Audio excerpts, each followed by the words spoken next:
26 জানুয়ারি। হ্যাঁ, এটা আমাদের দেশের জাতীয় ছুটি। সমস্ত দেশের সমস্ত কল কারখানা, অফিস, স্কুল সব কিছু ছুটি, কিন্তু স্কুলগুলোতে হ্যাঁ, এটা আমাদের দেশের জাতীয় ছুটি। সমস্ত দেশের সমস্ত কল কারখানা, অফিস, স্কুল সব কিছু ছুটি, কিন্তু স্কুলগুলোতে আমরা করছি। তোমরা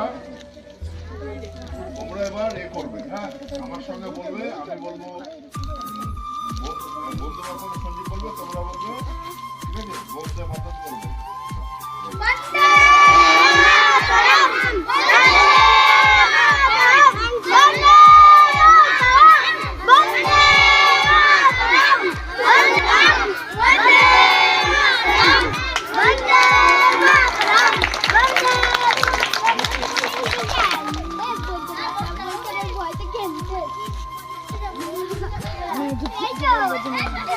Hey,